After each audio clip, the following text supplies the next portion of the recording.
Hmm. Well, hello. Welcome to GeekyJustin Live, coming to you once again from Orlando, Florida, home of talking mice and swarming love bugs. I'm Justin Lee, and with me today is Sally Gary down in Dallas, Texas. I don't know why I say down in Dallas, Texas. You're west of me. That's Uh, right. We're parallel. Yeah. I think I'm so used to when I lived in North Carolina, and Texas was south, but still Yeah. southwest. So, Yeah. Yeah. Sally is the founder and director of CenterPeace. That's Peace, Peace, CenterPeace, for those who are listening on the podcast. Sally, welcome to the show. Thanks for being here. Oh, thank you for having me, Justin. This is exciting. I'm so glad to get to see you when I talk to you for starters, but to be able to have this conversation with everybody is wonderful. So thanks. Well, I'm excited to have this as well. We're going to talk some today about community, which it feels like a very important topic right now.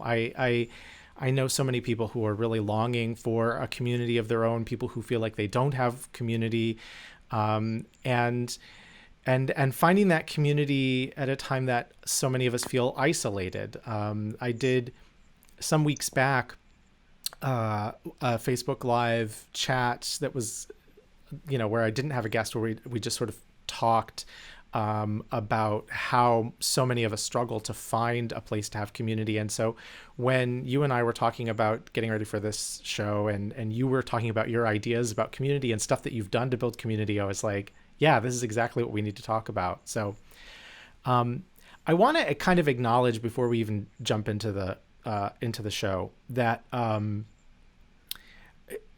there's a kind of awkwardness in having a conversation, a public conversation, where you hopefully smile some and laugh and have a good time immediately following a tragedy. This is, as many of you know, Rachel Held Evans, who passed away recently, was a good friend of mine, a good friend of, I know, many other folks who are watching, an inspiration to many others who didn't know her personally. A lot of us are still very much grieving, still very much up and down emotionally. And last week, rather than do the show that I had planned, I said a few words about her and did a little kind of thing in memory of her. And leading up to this conversation, I've been struggling with how do I not forever going forward, start with this sense of like, I still feel really sad, and I will probably feel really sad for a long time. And yet somehow we have to give ourselves permission to continue to live and sometimes smile and laugh after losing someone who's very close to us, even as we continue to feel sad and that loss. So I just need to say that up front. But yeah, so I'm already seeing comments come in from people about community, and I'm realizing I've organized my stuff here on the desk so that I cannot see the comments properly. So let me move things around. So let's start with this. Adam has this question. Adam says, Sally and Justin, assuming this is on topic for where you're heading tonight, well, it is now, I wonder if you have some thoughts about creating community that avoids making outsiders feel like outsiders. I find that even with the best of intentions, communities, no matter how small, can quickly move into tribes of the old and new. Any advice on creating a community that's malleable enough to be welcoming for old and new members alike? Well, as a matter of fact, I think I do have a response to that. I would love to hear it. What are your thoughts? Well, it's something that I'm really passionate about right now, that we started about a year and a half ago.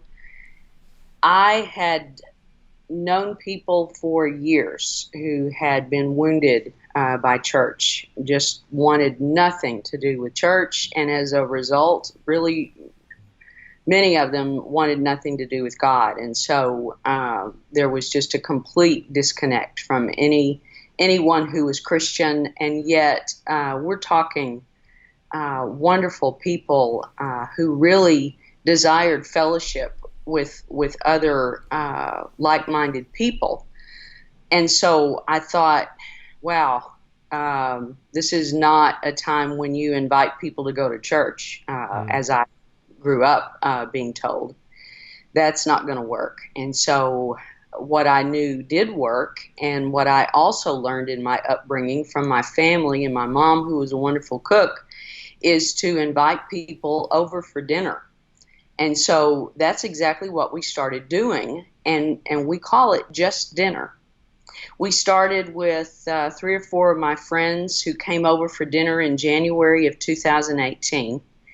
And I told them what my desire was. They said, well, yeah, we know people too who would love to come to something like that. But I said, it can't be overtly Christian. It can't be overtly religious of any nature. It just needs to be just dinner. And so they agreed to invite their friends. And the next month, we had double the size. And the next month, we had double the size. And I kid you not, this last week, we had 40 people on my deck, just in raucous laughter and conversation over ice cream. We were really rebellious last week, and we turned it into just ice cream for dinner. So we had nothing else to eat, and it was wonderful. People kept coming to my door, and I didn't even know who they were. They were friends of friends of friends who had invited them to come. We've got probably 80 to 100 people now in our Facebook group. There's a secret Facebook group that if you come to Just Dinner, you are invited to join. And it's absolutely amazing what that has done. Beyond saying a prayer before a meal that's literally looking at each other and saying, thank you for being here and thank you, God, for this food, we sit down and eat, and it's been wonderful to create relationships, to create friendships that are just really sweet. I can't say enough good about Just Dinner. Here's the really neat thing, too, and then I'll shut up.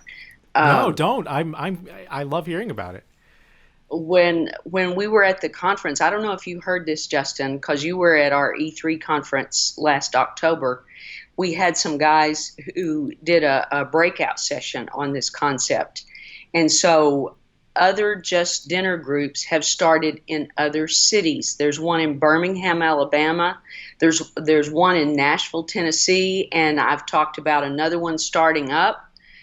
We have one in Austin, Texas. We have another one in Fort Worth. And we're thinking that really to have fellowship, we probably need to create another Dallas group as well, so it doesn't get so big.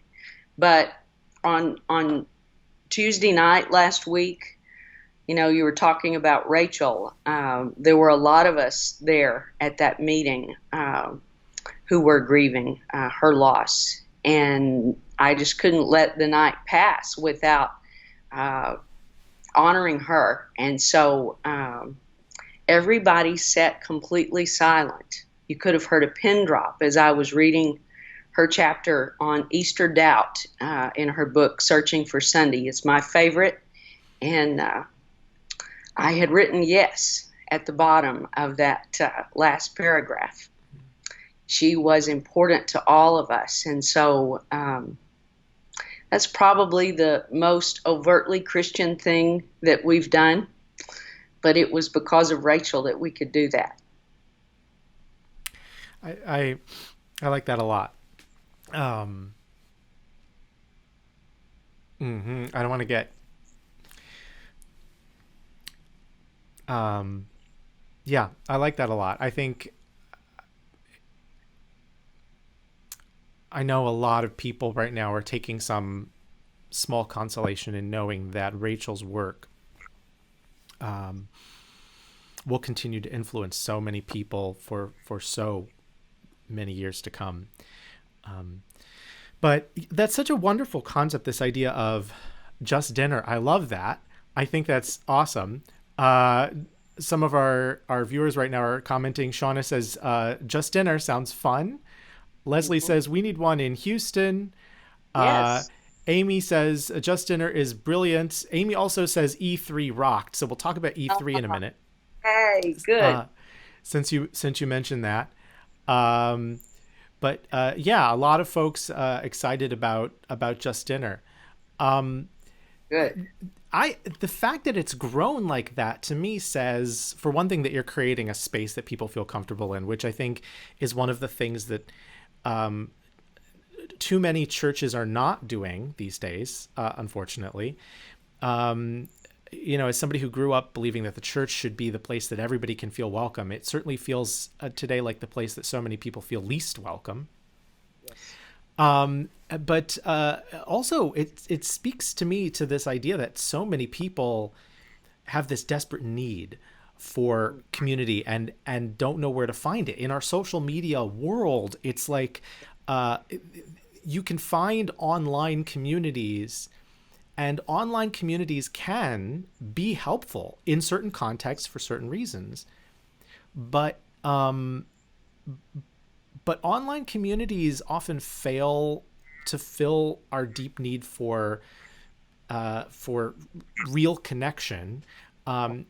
And there's this real problem where folks are spending so much of their time online in not in communities, but in social media landscapes that are based on this kind of shallow browsing of what everyone is saying, but not going deeply on any one thing. Right. That to sit down in person and be together with people in person is so needed. And I said, when we had a conversation about this a few weeks ago, this is one of the reasons that I started doing board game nights at my place. Yeah, it's the same concept. Yeah, same concept, because a game night forces people to get off their phones and actually engage in the real world. And I think if you pick the right games that allow people to not just stay focused on the game, but actually to interact with each other, it can be an excuse for getting together. Whatever your excuse is. Oh yeah. You made me think of my old bunco group when I was teaching at Abilene Christian. Yeah, this makes me really old, but that was the beauty of it. It was this stupid dice rolling game that nobody really cared about, but it was an excuse for us to get together at each other's homes and have dinner together. There were only 12 women who did that. We did it once a month. And those are some of my dearest friends to this day, just because we spent that time together. We were actually high rollers. That's what it was. High rollers? Yeah. Oh, yeah. I'm going to move this light a little bit. It's shining on me, so too much. I should have adjusted that better before we started. Okay, a bunch of comments are coming in here. I want to talk about E3. And CenterPeace, because we haven't even said what CenterPeace is for folks who aren't familiar with it. But first, since a question just came in, let's deal with this. Leslie wants to know, how does one start one? How do you start a Just Dinner? How did you make that happen? Or how do you recommend people make that happen? That's a great question. For me, I had friends that really wanted to participate in something like that. They were very receptive to doing that. And I asked some friends who would sort of be a leadership team of making that happen. And so one of the guys who was a part of that actually created a website, and you can go to justdinner.net and look at the other groups that are available. And it certainly, if you want to start one and you want to add it to that, we can put you on there. But it was just by word of mouth and people inviting their friends. That's really all that it took. We didn't make announcements. We certainly didn't make announcements in churches per se, but Have we had people on ministry staff come to those dinners? Yes, who are extremely supportive of what we're doing and just couldn't be a better presence. I think that's what this feels a real need for is the presence of another human being. Hmm. To just be with each other physically, to be able to look into someone's eyes, to watch their facial expressions, their body language, and know that you're being heard or not heard, and correct that as you need to. That's just a really important part of communication and fellowship. So yeah, let's get some other groups started. That would be awesome. If folks, if you do start something like this, I would love to hear, and I'm sure Sally would love to hear about how it Yes. goes and the challenges that you encounter. And I mean, this would be cool to just like have a whole movement Oh yeah. spring from this. Um, Yeah. okay. Oh my goodness. As the questions keep coming in, I feel like at some point, I promise we'll talk about Centerpiece and E3. And you've got a retreat coming up too that I want to talk about. That's right. But let me see if I can. Um, this is a question. This is a struggle that a lot of folks have, I know, and I appreciate Rob for bringing this up. So let me ask you this. Rob says, I have lots of mental illness and I end up saying things wrong and it ends up causing me to be outcast. So how do you get people to understand that you don't mean to hurt people so you don't become an outcast?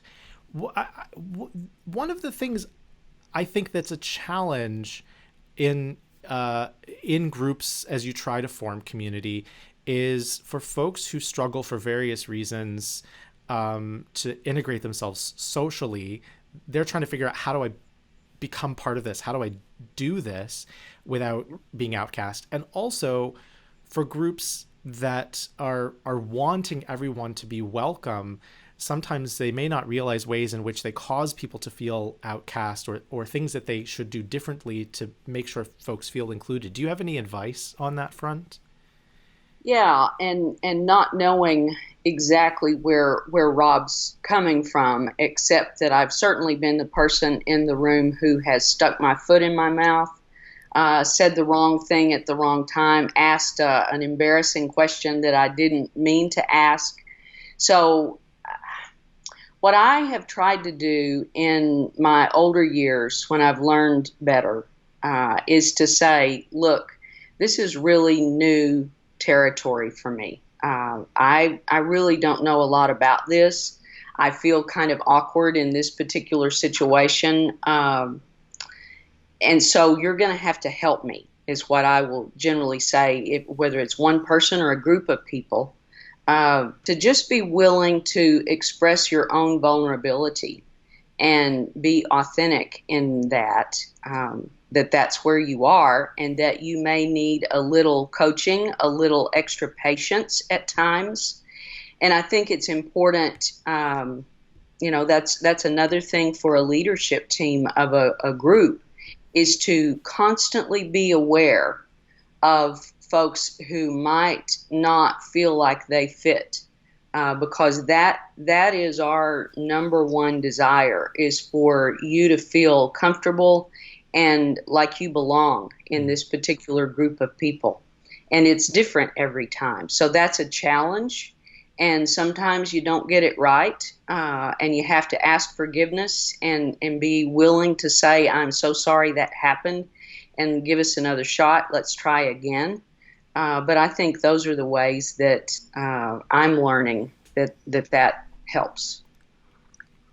I love that advice. Both in terms, I mean, because I think you're so right on about authenticity, about that openness, that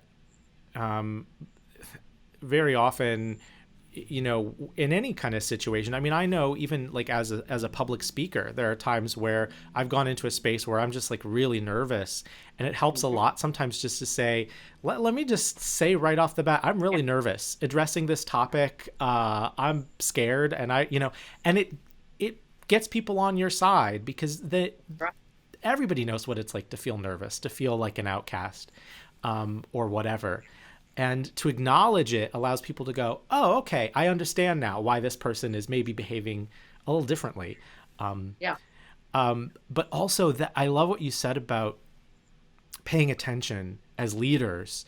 And that applies not only in this kind of like a just dinner type environment, but in any kind of group. I remember years ago, I was in a meeting with a lot of people sitting around a table. It was, I want to say maybe 30 or so people sitting around a table and having this conversation. When you have that many people, everybody's trying to say something, and and a lot of people were jumping in. You have to kind of fight and jump in real quick before the next person jumps in. And at one point in the conversation, one of the women jumped in and said, I just want to acknowledge that in the last, 30 minutes or so, only maybe one or two of the women around the table have contributed.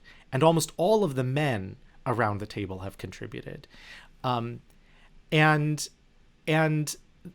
that was the kind of thing that ideally everyone, most especially the leadership, but everyone should have been paying more attention to. And I was embarrassed that as one of the men around the table, I had not noticed sooner that pattern was occurring. And it was a wake-up call to me, and this was years and years ago that this happened, but ever since, whenever I've been in a room, I've tried to pay much better attention to who's speaking and who's not. And it's okay, whether it's a formal business setting or whether it's a social gathering, it's okay if not everybody's talking. Some people are more comfortable holding back. Sure. But it's important to make sure that if somebody's not talking, that it's because they're choosing not to talk, and not because maybe they were socialized or brought up in a culture where you don't jump in and they're having trouble getting a word in. Yeah. Or because they're uncomfortable for some reason and they're quiet because they're not feeling cared about, and it's important to just check in. Yeah. So, oh my goodness. Okay. So there were other questions that I missed that I want to jump back to in a minute. But first, let's talk about CenterPeace. Okay. So for those who are just tuning in, this is CenterPeace, PEACE. You founded this organization. It's been around for a while. What does CenterPeace do? Why does it exist? CenterPeace exists because as a gay Christian, I realized that having grown up in the church, this was a conversation that I didn't get to have. We desperately needed, especially in my tribe. I grew up in Churches of Christ, and so I knew that we were not having conversations about this topic. And it wasn't a topic, it wasn't an issue, it was me. And it was my friends. And we had precious, sweet, good, God-fearing families who had raised us to be precious, sweet, God-fearing disciples of Christ. And we had no place to talk about our sexuality, to ask questions as we were growing up. What does this feeling mean? What can I expect from that? What does that look like for my life? We couldn't do that. And so CenterPeace grew out of my own wrestling with all those questions internally and keeping that secret for a long, long time. I was 35 years old before I ever came out to anybody, because I grew up in a world where it was extremely difficult to talk. It was shameful. I was taught that this was not a part of God's will for my life. And so I had every reason to keep that secret. and planned to keep it to my grave. But I got to a point, I was in law school at the time, and, law school will bring you to your knees anyway. But wrestling with all of this internally, I couldn't keep up the facade anymore of having it all together and being so mixed up and so confused about who I am, who I was meant to be. And I finally came out to a dear friend who received me like Jesus would, fortunately, and walked with me for the next few years in asking a lot of those questions. My mom and dad entered into that conversation with me, and that's been one of the greatest blessings of my life. Aside from them teaching me who Jesus is, their being a part of me and never turning their backs on me is the greatest thing they've ever done for me. So that's how CenterPeace grew. And what we do workshops for church leaders. We call them peacemaker workshops. So we'll come into a church on a weekend, much like you do, Justin, and talk about how can we create a safe space for conversation so that our children are growing up in a place that allows them to ask anything, to be able to talk about anything, including their sexuality. In addition to those workshops, we do the big conference every other year called E3 to equip, encourage, and empower fellow Christians, fellow LGBTQ plus Christians to go back home and introduce this conversation and create safe space in their churches for people to come out, for people to live a full life, fully embraced, fully affirmed by the body of Christ in their locale. That's what we try to do in that conference. And you were a tremendous help last time. We're gonna kidnap you and bring you back to E3 in 2020. Which, can I announce the dates for the very first time? Please. I get to break news. I'm excited. Exactly. We need a drum roll or something, but I'm not going out to my drum set in the garage. October 22nd through the 24th of 2020. It will be in Dallas at the Highland Oaks Church of Christ again. That's so great. We're looking forward to that. In addition to those two teaching events that we do 2 retreats. One is for parents called Peace Prince, and you can go to our website, centerpeace.net, and look under resources for parents, and it will tell you about Peace Prince. We're having our next one in July 12th through the 14th in Texas. That will be at the Watchtower Ranch. It's between Fort Worth and Abilene, and you can find that on our website as well. The other retreat that's coming up that you're going to get to be a little bit of a part of, I'm so happy that that's going to work out. May 31st through June the 2nd, again at Watchtower Ranch. It's a beautiful space. I know it doesn't sound beautiful when you say between Fort Worth and Abilene. It's a cow pasture, but it's a beautiful ranch, and you'll have a really nice bedroom and your own bath, and it's going to be great. I'm excited. I'm looking forward to that. So folks who want to come to that, so that's at the end of this month, beginning of June. Yes. Folks who want to come to that, where do they go to find out about all that?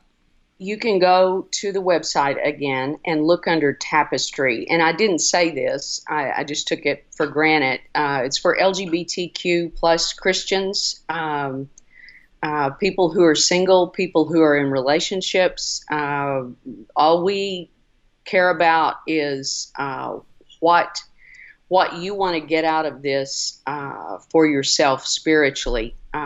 And so if you have a significant other that you want to bring with you, please bring them. This is going to be a time for us to talk about what does it mean for me to be a disciple of Jesus as an LGBTQ plus Christian. So I'm really excited about it. This is about the 12th retreat that we've done, and it's going to be good. That's awesome. And the information on details, logistics, cost, and all that stuff is on the website, centerpeace.net. Again, PEACE. Yeah, that's right. You can actually register there on the website. That's awesome. So, talking about community, this idea of like building community, what you've done with CenterPeace is to create community. And you talked about coming up in the Church of Christ, and you're still like you're having this, one of the events you were talking about at the Church of Christ. Church of Christ, for folks who are not familiar, is a very theologically conservative denomination. David, who's watching, says, "A Church of Christ member with a drum set. What a rebel." I love it. So not to be confused with the United Church of Christ, which is sort of on the opposite end, theologically speaking. So CenterPeace is not limited to the Church of Christ, but your roots in the Church of Christ have meant that you're working with and doing these workshops that you're doing, and these conferences and things in a space, that a Christian space, where this is still a very difficult conversation to have, and where having this conversation means trying to build community around some significant difference, what we've sometimes called side A and side B, folks coming from very different theological perspectives, very different approaches to sexuality and gender. How have you managed to make that work? Because I know a lot of folks have really struggled and have just written that off and said, that these folks are never gonna be able to be part of the same community. Yeah. That's a great question. And I would say short answer is by the grace of God, because it's difficult at times. I think for me, I have a great love for my heritage. I have a great love for those roots that I have in Churches of Christ, and the things that I was taught that are good, the things that I learned about Jesus within a Church of Christ. Could I have learned those in other churches? You better believe I could have. But it just so happens that Sally learned them in a Church of Christ. And so, of course, my heart is drawn there. It's the same thing if the majority of your experiences are negative, then it's understandable that you would have real negative feelings toward any organization, any structure, any individual in your life. But my experience, although it was not without negatives, I really want to focus on the positives, because I feel there were far more positives about my experience in developing my faith within that particular tradition than there were negatives. And I think for me, I don't know, maybe we'll blame it on law school or being a debate coach, where you have to acknowledge two different arguments, if you will. This is not an argument. This is my life. And so that makes it extremely different. It's your life. And so the ways that we talk about our sexuality goes far beyond an argument or a position. But I think some of us may have the ability to hold both of those a little bit closer, a little more tightly than others. I think sometimes I can't say where I've read this, but I've read that Some of us are very black and white oriented in the way that we think and the way that we process information, and others of us can see the gray. And it's not that one is better than the other, it's just different. And so perhaps I can see the gray a little more, and I really do see where both sides are coming from. You know, I'll go back to just dinner again. The other night, we had people who are committed to a life of celibacy who were here. We have people who are in same-sex marriages, and they're a part of CenterPeace, and they are always a part of CenterPeace, and that's not going to change because Jesus invites us all to the table. If we're founded on anything, it's that truth. And there's never going to be a time that we're not going to be focused on inviting more and more people to the table, regardless of where you are in your thinking. I think that's so powerful and so important, and something that the church certainly needs. And the fact that it's interesting. I wonder if one of the things that affects you and me both is that we both, our positions and our understanding of things has changed as we've grown and wrestled with some of this stuff. Like, we've gained more nuance, and because I know, at least I used to be much more black and white in my thinking about things. And now it's not that I don't see black and white in terms of seeing that there are rights and wrongs, but like you said, I understand more of where people are coming from, and it frees me up, I think, to have more conversations with folks who disagree with me in different ways without making the disagreement front and center. Exactly. So Debbie says, it is huge when Sally comes into the Church of Christ and the people hear that she loves the church. And I think that's so right. I think there are a lot of folks who come from church spaces or other communities that are traditionally what folks might say non-affirming, and then they because that's been a toxic environment for them, they want nothing to do with it, and they may not understand why it's important to continue doing work in those spaces, but there are lots of folks in those spaces, and I think that's so vital. Go ahead. I was just going to say, my heart is for the children who are growing up in those churches, and if we abandon those children in those churches, where will they go? Churches right now who wouldn't have this conversation for love nor money, in 10 years, in 20 years, it's going to be their children, their grandchildren who come out to them, and they're going to need a place that they will be able to trust, and that's going to need to be a pretty solidly founded Christian space in order for them to feel safe in that. And I care enough about those kids that I want to make sure that we continue that, and I just can't see doing it any other way.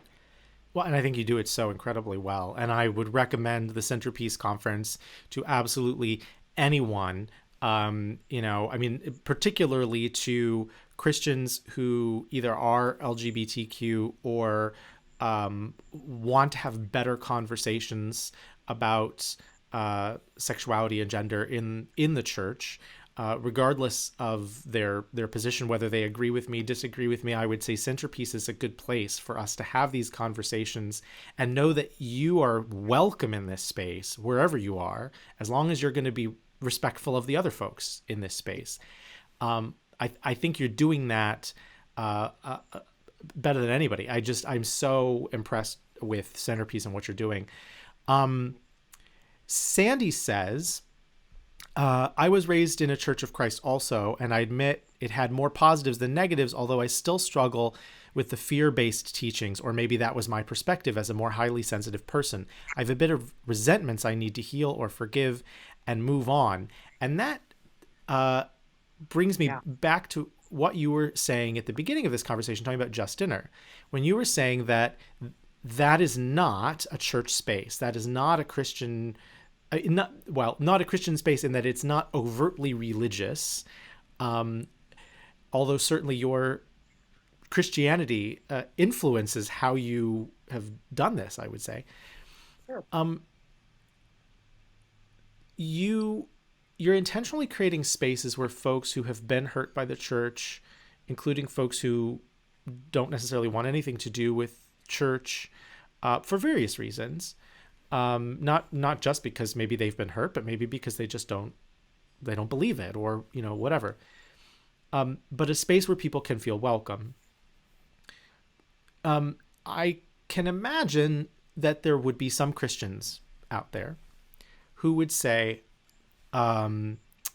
well, that's fine as long as you have a kind of ultimate agenda of proselytizing folks. Like, it's fine to have a space that doesn't feel too religious as long as eventually you're ready to jump in and push people into now going to the church, or pass out tracts after dinner or something like that. At least I've heard those kinds of things before. I've been on the receiving end of those things from folks who assume that I'm not a Christian, although I am. And I obviously am, in the way I'm framing this question, giving away that I think that that's not a helpful approach. I'm not being very unbiased in my asking you this question. But what would you say to those folks? Why do you think it's important to do this just to have dinner? Well, first, I would say that I don't have cases of the postman track out in or you may not be old enough to remember the postman track. I don't know that one. Oh, it's hideous. It's just absolutely hideous. I read it when I was in the 5th grade, and I scared the living daylights out of me. And I ended up not doing anything. It was supposed to make you want to go get baptized right then and there. I waited a year, and when I was baptized, it was out of a deep love for Jesus and appreciation of what he had done. I was 11 years old. I'm with Sandy. There is no place for fear. Scripture tells us that perfect love casts out all fear. If we spent more time in 1 John 4,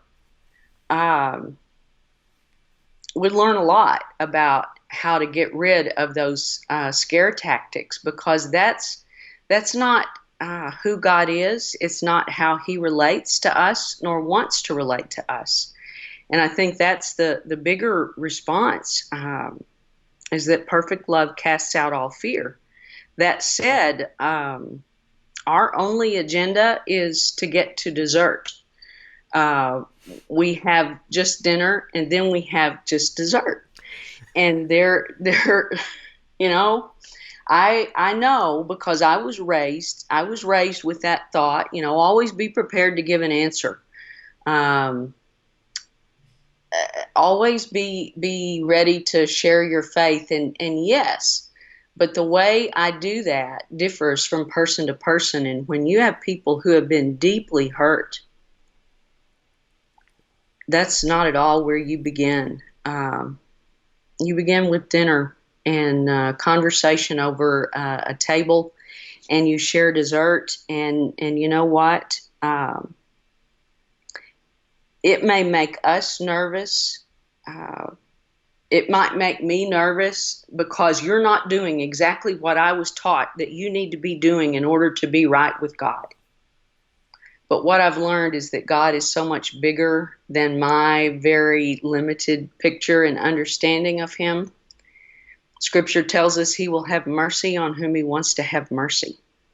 And so that's what I would say to the people who would doubt what really happens here or should happen here. But it really is just dinner and just friendship. So come see for yourselves. Renee Renee has a laughing emoji and says dessert is my goal as well. That's And great. Jackie says I'm down for this gay agenda. Okay, so in a world that is where we're so isolated, where we're sitting alone on our computers watching everybody else seem to have more fun than we're having, where we have fear of missing out, and we're connected but in shallow ways so that we're connected but disconnected. You are working to create community through CenterPeace and E3 and the Tapestry Retreats and Just Dinner. Also, in a world where seems to be bad news all the time. There's something bad going on in the world somewhere. I One of the things you and I were talking about earlier today, as we were kind of prepping to have this conversation, was the need to find a way to laugh and have a good time. You were saying that, what's it? Oh, I'm anticipating. So I should say to folks who are listening on the podcast, what they cannot see here is that because the way that we have this set up, and Sally doesn't have earbuds, so when I talk, you can't hear her reaction, but I can see her facial expression that she's waiting to see what I'm about to ask. But yeah, so you were telling me earlier that when you do Just Dinner, the other day when you did one, that there was, I think you described it as raucous Yeah. laughter. Oh, yeah. I don't know what the neighbors thought. Which I I mean, there were love. and my backyard's not that big, but it was just great. Everybody was having a great time.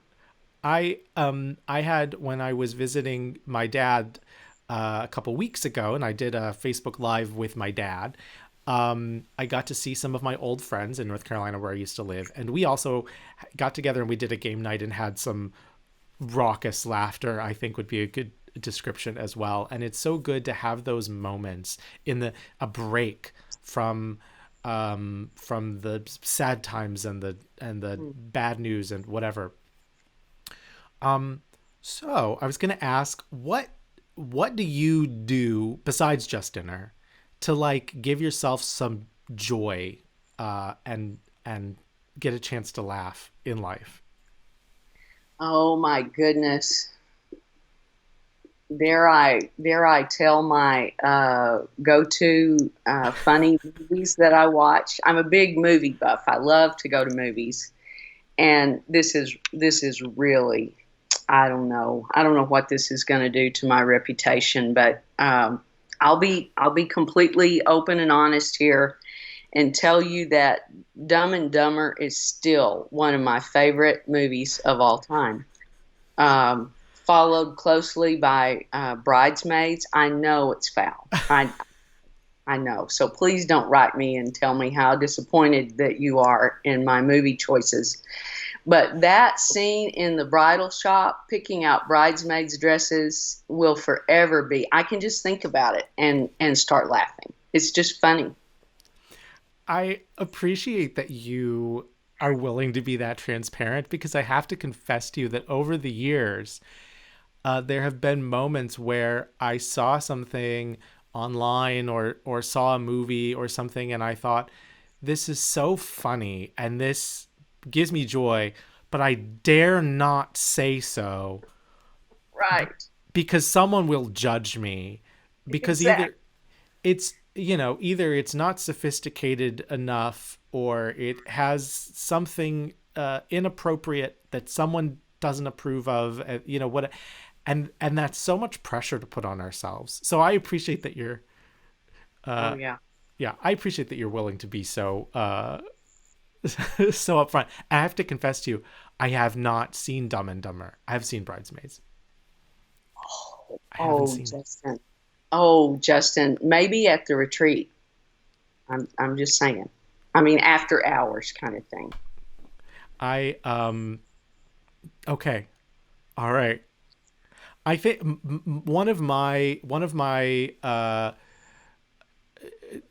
guilty pleasure movies, as I think a number of people know, is Scott Pilgrim versus the World, which is a movie that also has a number of moments that I'm sure, a lot of my Christian friends would say, well, that is just not appropriate. But it still makes me laugh, and I just can't help it. Although it's definitely a movie for a particular audience. It's got a lot of video game references and things that are references to games I grew up with, and so I know, and I get the little references, and they make me laugh. And I know a friend of mine watched it and who did not have that same upbringing and was like, I just don't understand this at all. This comes out of left field and I'm like, no, it's a reference to this game. And if you played the game, you would get, that was a Mega Man joke. And that's the music from the fairy and the Legend of Zelda. And, so. You made me think of another one it's not as foul, but it's just downright stupid, and that's Napoleon Dynamite. Oh, yeah. Have you seen Napoleon Dynamite? Yeah. Oh, yeah. I had a friend in high school who looked just like that guy. I kid you not. Oh, really? I won't say his name. Yeah, definitely don't say his name. That would. But if you look in the yearbook from 1979, you'll see that kid. Oh, dear. Okay, so let's see. I have a question from Adam, and we'll wrap up here in just a minute. Adam says, Justin, deep theological question here. What games do you find helpful for your game nights in keeping the game going while allowing for the people to still interact freely? That was not what I had planned to talk about tonight, so I'll probably have to do another show where I talk more about games, or do a YouTube video. Yeah. Just games. Yeah, you know what? I will say to those who are watching, whether you're watching in real time on Facebook or watching after the fact on YouTube, I would love your comments. Who should I get on this show to talk about games? I would love to do I got to do some months back. I was on a podcast called Storymen, and they interviewed me about games, and we talked about games. But I would love to interview somebody and talk about games. I'll give a really brief answer to Adam, which is well, gosh, there's so many things I want to say. I tend to go for more social interaction types of games. A lot of folks are familiar with the Jackbox party packs, which are not technically board games, but Jackbox games often are really good at keeping people engaged. I like games where you have to talk about or explain things. Games like Dixit, which is fun, or Catchphrase, the kind of games where you're trying to get people to guess stuff.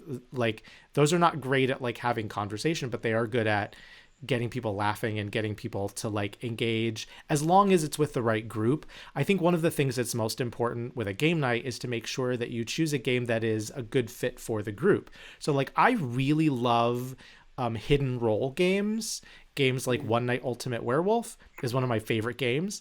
But I have friends who absolutely just get paralyzed by the idea of having to deceive people, even in a game. And I don't believe in lying to people in real life, but in a game, I will absolutely lie to you and say, no, I'm not the werewolf. What are you talking about? And people never believe me, even when I'm telling the truth. So I don't know what that says about me. But I won't pull those games out if I'm with friends who really don't enjoy this kind of game. So you've got to find the right games. But we could talk about that more on another show. Do you do game nights ever, Sally? I haven't, but I had a friend who had scheduled one. We do things in between the monthly dinners, and she had scheduled a game night and then ended up having to work. But I don't know what games she was planning. I mean, I'm old, Justin. All I have is Monopoly or Risk. Risk is a great game. I don't care what anybody says about it. It's still a fantastic game. It is, you have to, with strategy games like Risk, though, it's got to be the right people. I think people Oh, who, that's yeah, people who are willing to like. about world domination. Yeah. If you like Risk and want something a little more modern, there's a game called Small World that is a kind of like a more modern take on Risk that plays faster, where you can play as various fantasy races and stuff. Before we wrap up, JD, who always has this question of whoever I have on the show, wants to know, if you're having pizza for dinner, would you put pineapple on it? Oh, This yes. In a heartbeat. Oh, yes. It's divine with pineapple on it. Yes. that Yes. is the correct answer. Yes.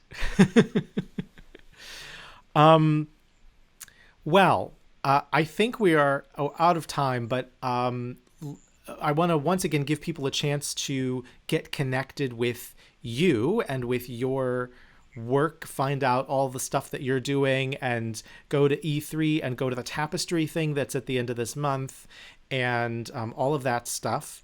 And so that is, again, CenterPeace, PEACE.net. Yes. Yes. CenterPeace.net. Yes. If they want to get in touch with you personally, can they do that through the website? Yeah, or they can email me at sally@centerpeace.net. Okay, awesome. And we're on social media, Facebook, Twitter, Instagram. So you can follow us on there if you want. That's awesome. Also, last minute comment that just came in that I need to pull up here, which is from Cheryl, who suggests have a Lego night with a theme. People have to build Yeah, something. yeah, that's a great I idea. like this. People have to build something to go with the theme. It's fun to have people work in groups of 2 or 3 and then share what they built. Just dinner and dessert and Legos. That's great. I I like that. I've never thought of that before. Anybody who has other ideas, let us know, and maybe we can talk about them on a future show. Sally, it is wonderful to have you. It is Thank you. wonderful to have you too. Thank you so much for being here. I'm just so grateful for your presence in the world. Mm, thank you. Um, Thanks everybody for watching. Just a reminder that this is also a podcast, so you can find all the past episodes in audio form at by searching GeekyJustin Live in iTunes. The last couple of episodes weren't up, but are about to be up. The reason for that is that I ran out of bandwidth on my old website, so I've been having to transfer everything over to the new website and make sure it's all working. But those should be up this week, as well as the YouTube versions of those episodes. Special thanks to my Gold Star patrons who make it possible to do all the work that makes this show. So that's Liz, Tom, Christopher, Carol, Bruce, John, Larry, and Terry. And thanks to all the other patrons that I have who make this possible. You can find out more about that at patreon.com/GeekyJustin. Everyone, thanks for tuning in. Thanks to Sally, and have a wonderful week. Be excellent to each other, and don't forget the nuance. Yeah, Good night, everybody. thanks.